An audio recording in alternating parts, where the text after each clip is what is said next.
Come on, everybody, clap your hands in the room. Come on. We came to give glory to our one and true living Savior. Jesus is his name. We shine the light on you, oh God, yeah. We sing to you. We are bound. We cry more. You know what we need. Come on, lift your voice and say, hey, hey. Say nobody. Say nobody. Say nobody. Say nobody. Say nobody. Come on, somebody give him glory. Amen. Wonderful leaders. Wonderful honor to be serving under these leaders. I have some notes that I took in my book this morning. We'll get straight to it. I'm not going to even prolong you on this morning. Giving honor to my family here and all the cohort that I'm able to minister with at the Experience Christian Center. Thank God. If you have your Bibles on this morning, I'll be coming from 2 Samuel chapter 9, verses 3 through 8. Quick 5 verses. And for the sake of time, I'll just begin to read on this morning. 2 Samuel chapter 9, verses 3 through 8. And it starts off with a question. It says, the king asks, is there anyone left in the family of Saul to whom I can show godly kindness? Ziba told the king, yes, there is. Jonathan's son, lame in both feet. He said, where is he? He's living at home of Makar, the son of Amiel, in Lodabar. King David didn't lose a minute. He sent and got him from the home of Makar, the son of Amiel in Lodabar. When Mephibosheth, son of Jonathan, was the son of Saul, came before David, he bowed down deeply, abasing himself, honoring David. David spoke his name, Mephibosheth. He said, yes, sir. Don't be frightened, said David. I'd like to do something special for you in memory of your father Jonathan. To begin with it, I'm returning to you all the properties of your grandfather Saul.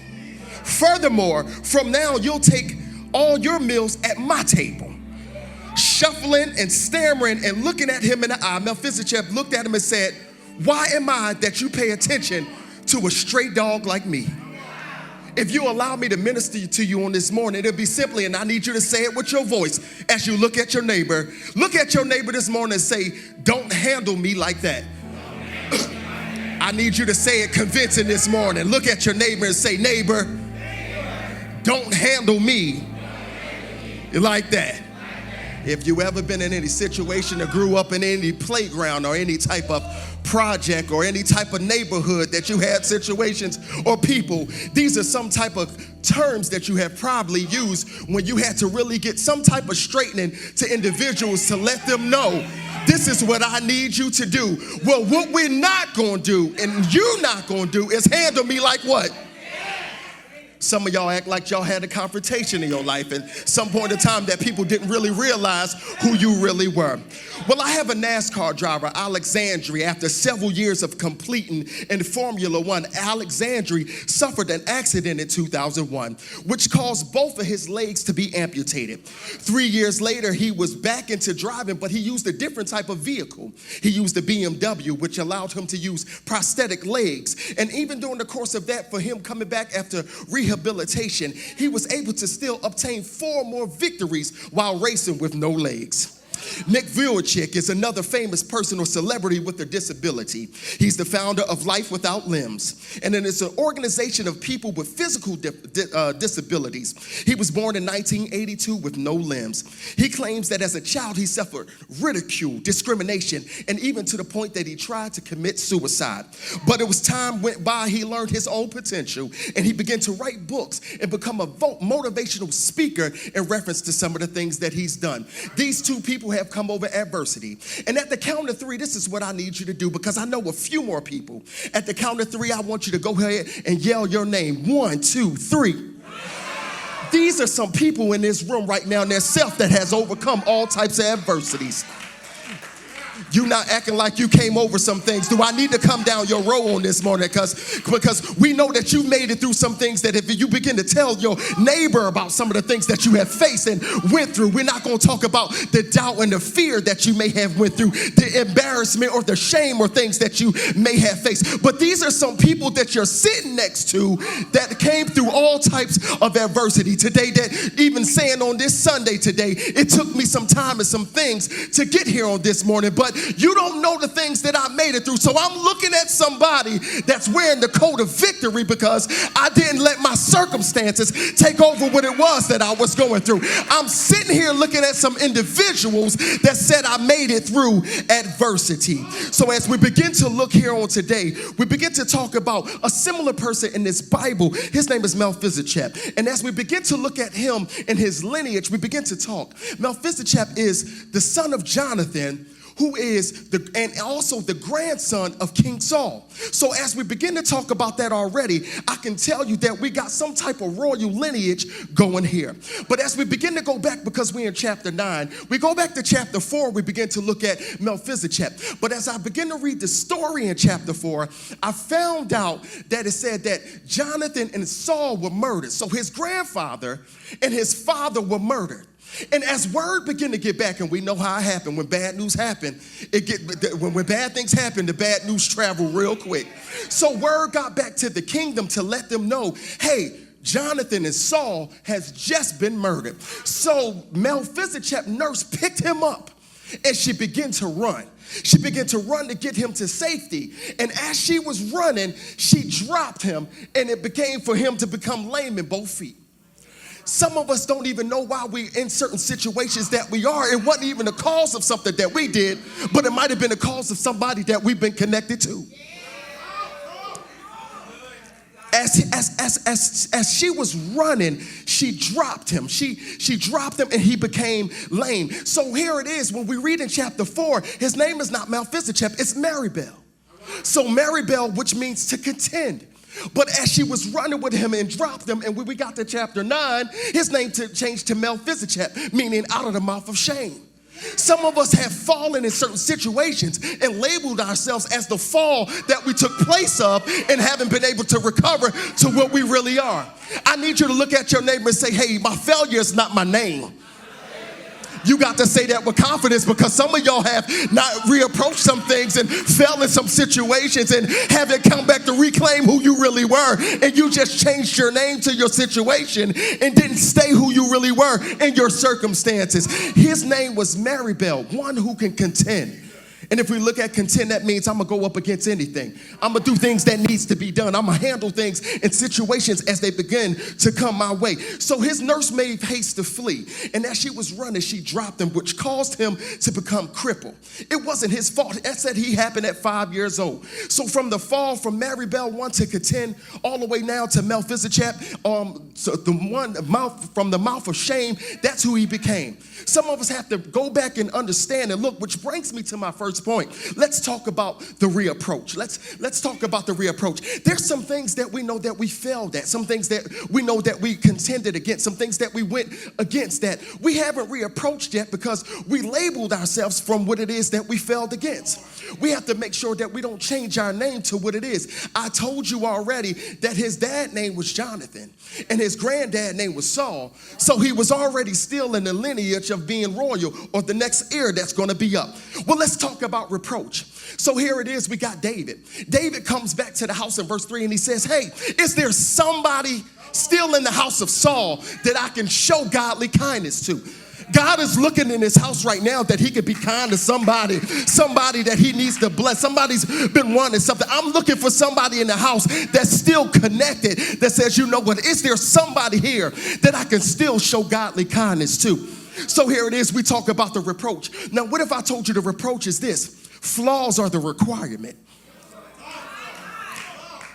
Flaws are the requirement, because right now I can't use a goody two-shoe. I can't use somebody that got it all together right now. I'm looking for somebody that's one emoji away from flipping this whole thing up right now, because if you say the wrong thing, that's what I'm looking for right now. I'm looking for one text message for me to get in my car to come and see what you're really talking about, because at this point in my life, in this stage, I need to tell you, don't handle me.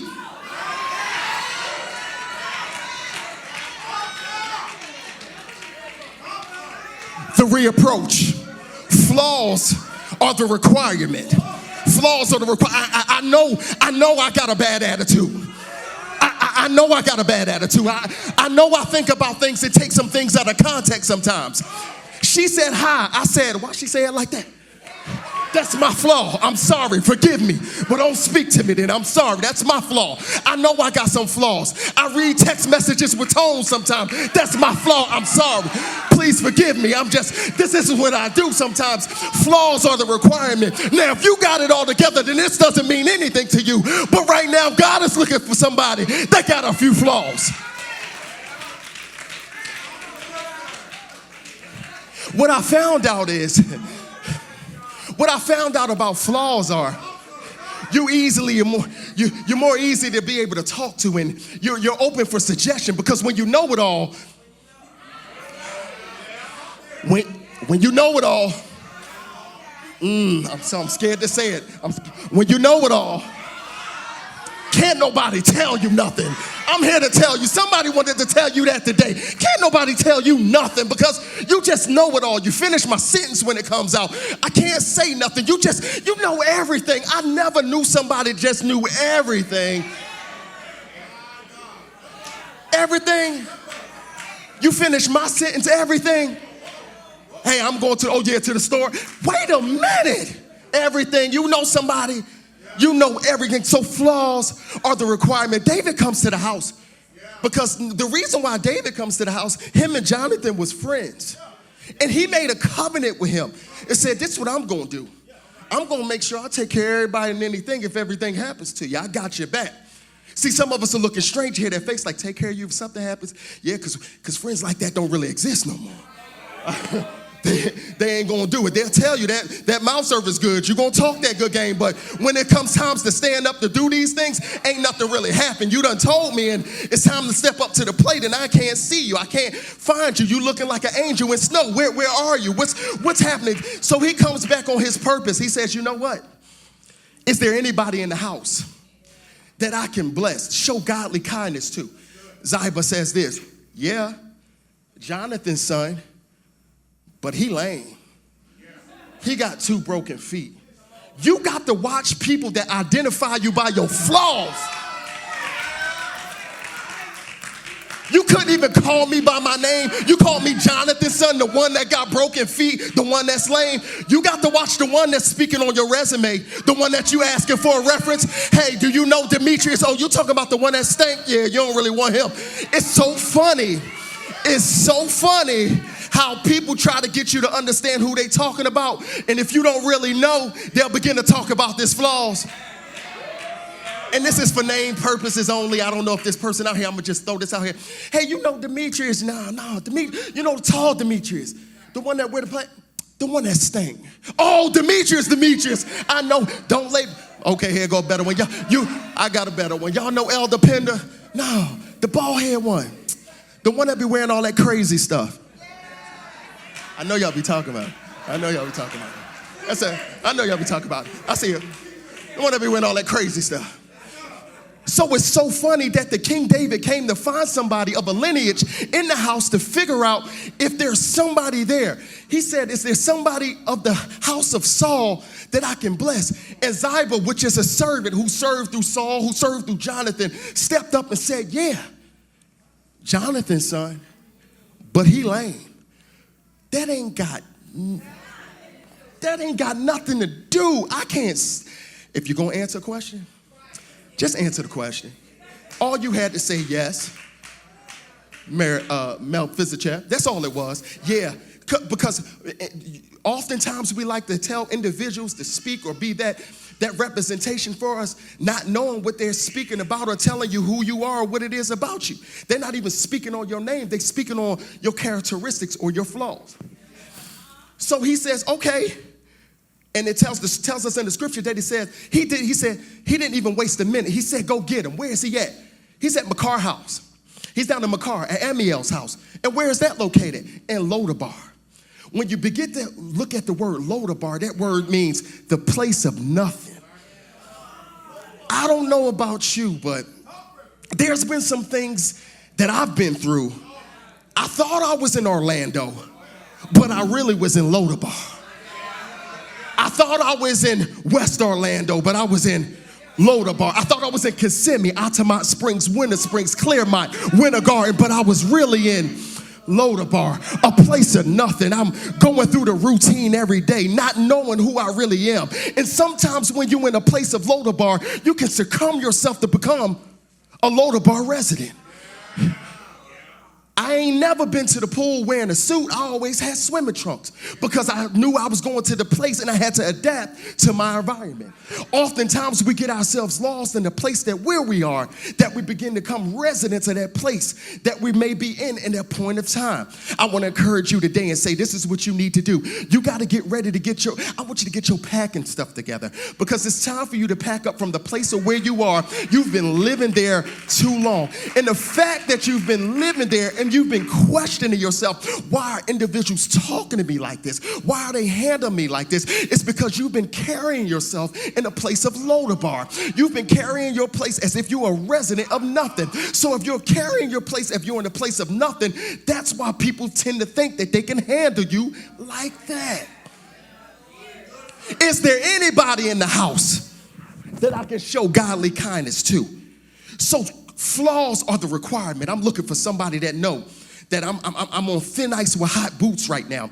And there's nothing but God that can keep me in the place of my transition that what needs to be done because I don't want to mess these things up. We're talking about the reapproach today. So that's our first point, the reapproach. And flaws are the requirement. You got to make sure you check yourself. You got to know that those flaws are requirements. Don't discount yourself for where you are. Don't rename yourself for what you've been through. Keep your purpose and your name for what needs to be done. So he tells them to go get them. Now, Ziba, as we begin to look at him, has been a good servant. He stayed with Melchizedek, even though the family and stuff has been done. Mind you, he's lame at feet. And it tells us in recent study that Ziba was the one that would carry him around. He carried him wherever he needed to go because he understood the assignment. Some of us talk about serving and being in placements, but really don't know what the assignment takes detail. Are you really ready to carry that heavy burden every time it calls you? Are you really ready to carry that burden every time it tells you a demand to tell you what needs to be done? Are you really ready to serve and be a part of it? So he went and he got him. He went and got him. And it tells us right now, as we begin to go to verse 9, it says this. It says, well in verse 6, when Melchizedek came, it tells him, he said, he came before David and he bowed deeply, abasing himself and David and spoke to him. Yes, sir. He says, don't be frightened. I'd like to do something special for you. I want to know today, will you allow God to do something special for you on the day? Will you allow him to do something special? Most of the time, we don't really like individuals to do certain things. It's not going to require anything, but he wants to do something special. He said, for the memory of your father Jonathan to begin, I am returning you all the properties and your grandfather. So furthermore, you will now take a meal at my table. Let's talk about from this standpoint as we go here. And hey, y'all, my notes just flipped off me. It's all right, ain't it? I don't know where they went. I know it anyway. But as we begin to go, I know it. So now as he began to talk to him, he went from that standpoint and he said, hey, this is what I need you to do. Go get him. He comes back and he begins to let him know, here we are, what needs to be done. So now let's talk about the reverse. We talked about what?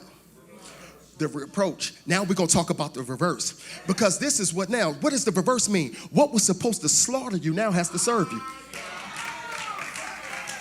Yeah. What has to slaughter you now has to serve you. I told you I knew it.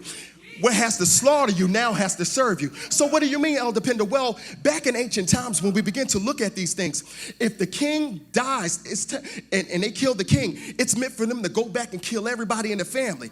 Because here's the reason why. If I don't kill anybody, especially males, guess who's next up to be king? You wondering why the approach is coming at you so much. You wondering why so many things are coming at you, because you're next up for that heir. You're the next one up to receive what it is that needs to be done. So he told him, hey, don't be afraid, because when he came to him, he approached him and he was nervous because he thought it was time for him to die, because that's what was supposed to happen. But he told him, listen, I'm not doing none of that. I'm not on that piece. This is what I want to do for you. I want to give you everything that your father had and your grandfather. I want to restore everything and give it back to you. So the main thing that was supposed to slaughter you now has to serve you. I want to let you know that relationship that you may still be thinking about, or those feelings that you may be going through, or that job that you think you may have lost, or the friends that you think have walked away from you. The main thing that was supposed to slaughter you now has to serve you. I just want to say farewell. Thank you for everything that you've done. I'm glad that you left, because if you didn't do it or it didn't happen, I wouldn't know where I would be. So the main thing that thought they left me out to dry now has to come back and serve me. Look at me now, because I thought I was going to lose it all, but my mind is still intact. My life is still together, and it has to serve me. I need everybody to say serve. It's not going to take you out. It's not going to take you out. The very thing that you've been battling and thinking about is not going to take you out. It has to come back now and serve you. It has to serve you for where you are, because they tell you that now that Saul has died and Jonathan has died and Mephibosheth is still alive, that means he's the next heir up to king. So now it takes me back to think, well, golly, he changed his whole mindset in his life and went back to a different place knowing that he was king. He was in a place of nothing, still being able to be the next king up to live. Certain times we get in certain places of our lives and we tend to forget who we really are. You got to wake up and look in the morning and say, good morning, gorgeous. Come here, Mary Jane. Come here, Mary. Come here, Mary. You got to look at yourself sometimes. You got to look at yourself. You got to speak to yourself sometimes. Because if you go through certain situations with people and things, you will tend to forget who you really are. This man came from a lineage of royalty, and he's staying in a place of Lodabar. How do I get caught up in things like that? How do I lay down things like that? But now we talked about the reapproach. We talked about the reverse. Now let's talk about the restoration. Let's talk about the restoration. I love it in the verse because it tells him now, and it says that, hey, don't even worry about it. Now you're going to sit and eat at my table as one of my sons. 9 to 10, it tells him he was shuffling and stammering, and he looked at him. But before he asked him, he said, what is it that you will pay attention to a stray dog like me? If you look at another version, he referenced himself as a dead dog. And we all know that's a good phrase because we all done used it. We use it as colloquialism. Say, what's up, dog? You chilling? Oh, that's my dog right there. Or if you get somebody in a different place, I can't stand him, old dirty dog. We don't use it because it's the lowest thing. As we begin to look at the study of it, a dog is an unclean thing. And it's just supposed to be looked down as something that's not being able to be a reproach or even be used of. So he addressed himself. We're talking about somebody that potentially, if he stood up when he approached David and said, I am the king, he could have very much well done it. But he took a place of humility. Oftentimes we're not tapping into our humility. We're tapping into our arrogance. We use our arrogance more than our humility oftentimes. We know that people made mistakes, but you don't want to extend grace to them. They messed up, but you still want to talk to them all types of certain ways. Won't you extend some humility and some grace to the individual that you know that may very well need it? When David approached him, or when Ziba came to pick him up, he could have said, you know what, I'm back and I'm here. I want to reclaim my throne. I am supposed to be the king right now. But he took a different approach and said, why is it that you would even have grace or show mercy to a stray dog or a dead dog like me? Have you ever been in a low place that you just feel like you wasn't worthy of none of it? Couldn't even look at myself sometimes, brush my teeth all the way down, didn't want to see a reflection of nothing. Certain situations caused me to recalibrate and think about myself, what I needed to do. And let's just be honest, we deal it on a daily occasion. Some even had questions, why am I even still here? What is my purpose? You can understand a place of Lodabar when you begin to think about yourself and figure out what I've exhausted all my options. I don't even think I need to live anymore. Why am I still here? But it comes to him and tell him, him and give him reassurance. It talk about right now the restoration. And what is the restoration? Restoration is comfort in your concern. So the reapproach is what? We got the reapproach when we talk about flaws are required. Next, when we begin to come around and we get to talk about all the things that's done into this word, after we find out that the flaws are required, now we can talk about the reverse. The verse is what? What's supposed to slaughter you now got to serve you. Now that we're here at the end, we can talk about the restoration. And what is the restoration? The restoration simply is comfort in your concern. A lot of us still got to get some type of comfort in what it is that we're dealing with or understanding and figuring out, God, is this still really the place that you'll have me to be at or understand? Because I still don't feel fit even though where I've been. If you stay in a place long enough, you'll begin to still think, even though you know and got the affirmation that you're supposed to be there, you'll still question yourself in the place that you've been. Have you ever got promoted or been to a place and still questioned yourself and where you need to be? You got to really look at yourself and say, you know what? I'm supposed to be here. Why am I even acting like this? I'm supposed to be here. But here's the thing. We understand, we begin to look at it because he had flaws. He was hurting both feet. He was lame. He couldn't walk. He had to depend on somebody to walk him around and take him wherever he needed to go. But that's why even in your restoration, God will give you comfort in your concern. So, Elder Pender, what do you talk about comfort in your concern? As we begin to talk about comfort in your concern, he told them this is what I need you to do. He said, now you'll continue to eat at my table as you were one of my sons. Now, he's a lame person, right? And let's just be honest, it's obvious to see, and somebody's carrying him around. So how do I get comfort at eating at a table with somebody knowing that I got flaws?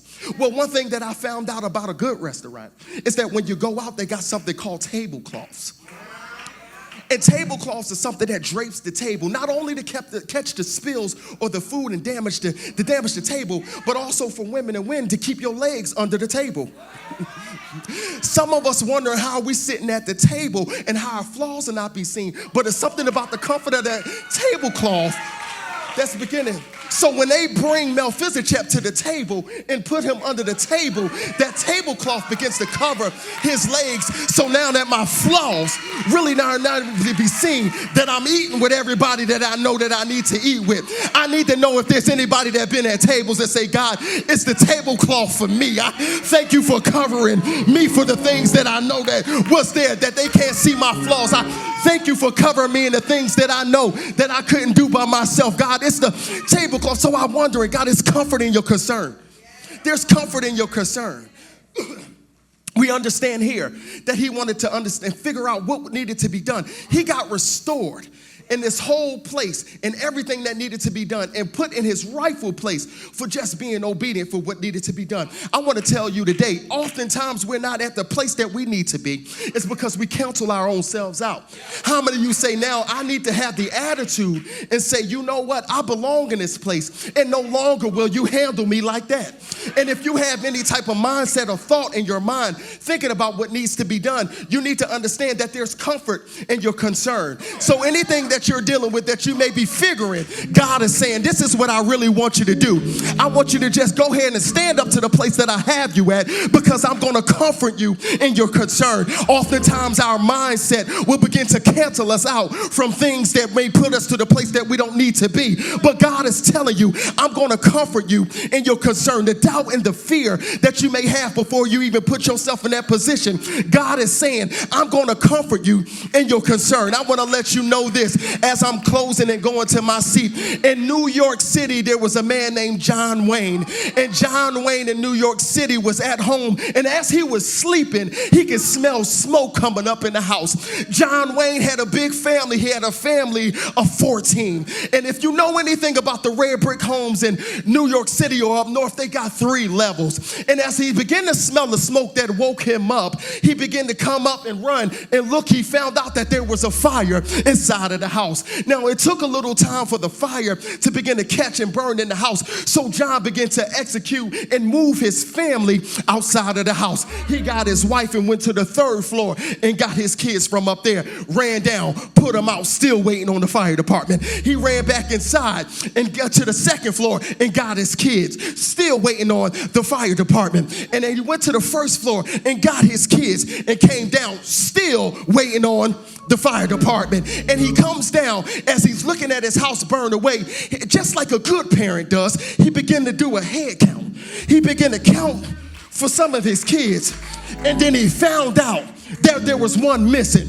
As the house was in a flame, as a respectful father would do, he said, I can't let my baby stay in that house. So John Wayne begins to run back up. First floor, house getting on fire. Run back up again. Second floor, house still on fire. Third floor, house still on fire. And as he go on the third floor again, he looks into the closet and found his baby boy. And as John began to go, he runs back down to the stairs with the flame and everything burning and his kids untouched. The fireman said, John, why would you risk your life to go get your kid? And how did you make it out of these flames and you and your kid not get burned? He said, well, all I could think about was saving my son. But there was one thing in the room that wasn't untouched. It was a comforter. And as John saw the comforter, he wrapped him and his son in a comforter. And as he began to run out that house, he gave him comfort in his concern to let him know that you won't catch fire on this one, but I got you wrapped up for the next section in the phase of your life, that you will be untouched. And if you know that you and your testimony, that God has covered you and covered you in your purpose in your life, I want you to begin to open up your mouth and give God a praise. The fact that I have not been touched, that things cannot get a hold of me, and that you'll make it out and things won't begin to happen to you. There's going to be comfort in your concern. God is here. He is going to reverse those things. He's going to restore you where you at. But you got to be able to let the enemy know, you can't handle me like that. No longer will you tell me things I can't do, things that won't happen, things that won't shift, things that won't change, because I'm walking in a lineage of royalty. I want you to open up your mouth and give God a praise for letting them know.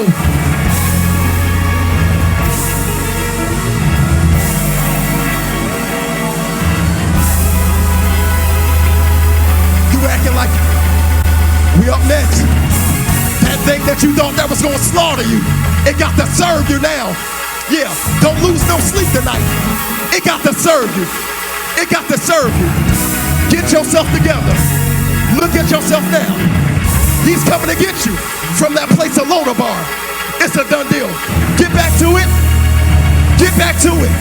That very thing that you thought you failed at and labeled yourself at. Get back to it. Look at your neighbor and say, get back to it.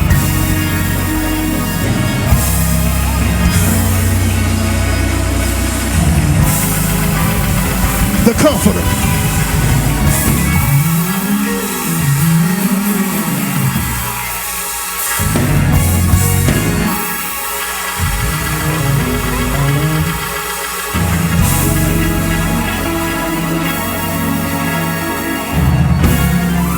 Amen, amen. God is truly good. Remember, the reapproach is something that in the midst of you trying to escape, you probably fell and renamed your whole self after that situation. The reapproach, go back to it. I won't be labeled that. I won't be labeled as failure. I won't be labeled as doubter. I won't be labeled as that. The reapproach. And you got to understand while you're reapproaching, don't even discount yourself, because flaws are the requirement. That's the requirement. That's your prerequisite for you to get to the next place of where you need to be. Flaws are the requirement. As we begin to go through that and we understand, we know that God is going to reverse some things out, man. The very thing that I thought was going to slaughter me now has to serve me. I thought it was going to take me out. My mind was gone.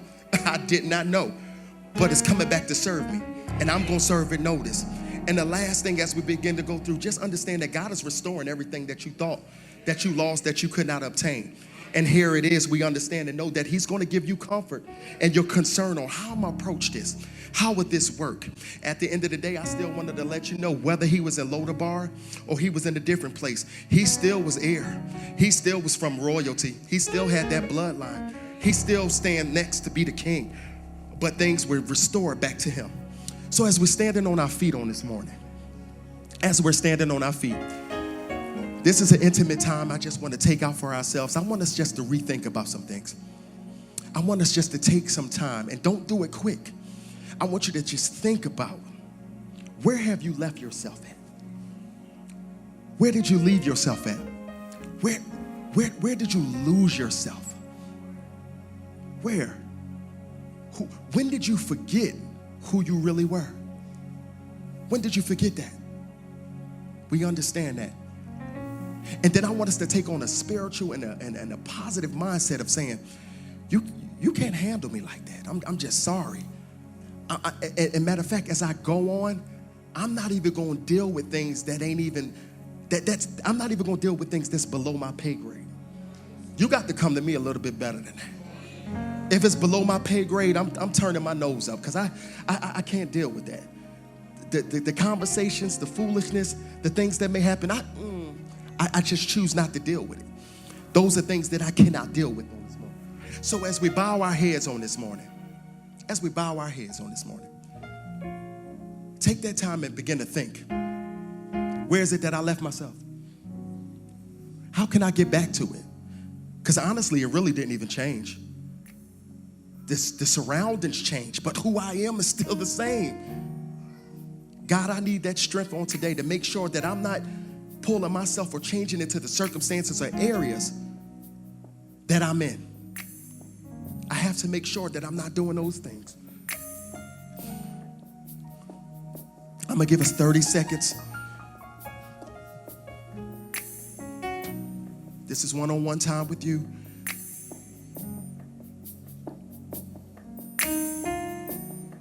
God is the greatest power.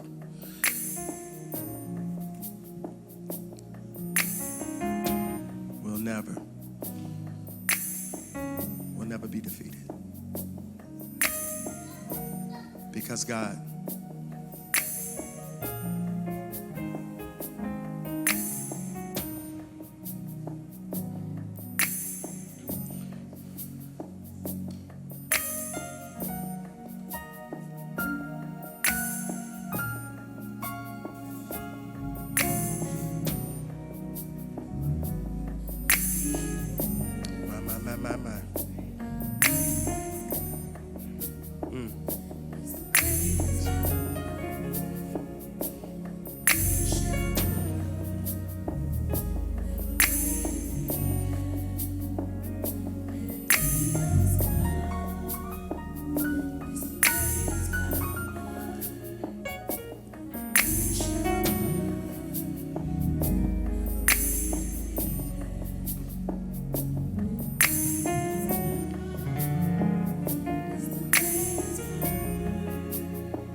as we take this time just to reflect in our lives, sometimes it's an embarrassing moment. It's a time that us looking at ourselves just to really think and say, how could I even do that? How could I even doubt my own self? How could I give people the access to even handle me like I'm not royalty?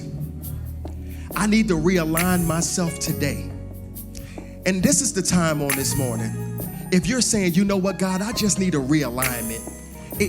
Oftentimes, it's not really nothing much wrong with the car, but it just got to get a realignment. And that realignment serves that if I'm driving the car and I take my hands off of it, it just begins to shift a little bit. And I just said, you know what, God, I'm noticing a shift in my life that I'm turning a different way, that I don't need to turn, but I just need a realignment on this morning. The altar is open on this morning. Just say, you know what, let me just get redefined with purpose. Let me get myself back together. I am that purpose. I am that person. And I know what's needed and I know what needs to be done. And if that's for you, we won't labor long. We have ministers and elders that'll pray with you. But the altar is open. If you're saying that I need to come down, I need to realign myself, there are some things that need to happen. There are some things that need to happen. My. I am that. We won't labor too long.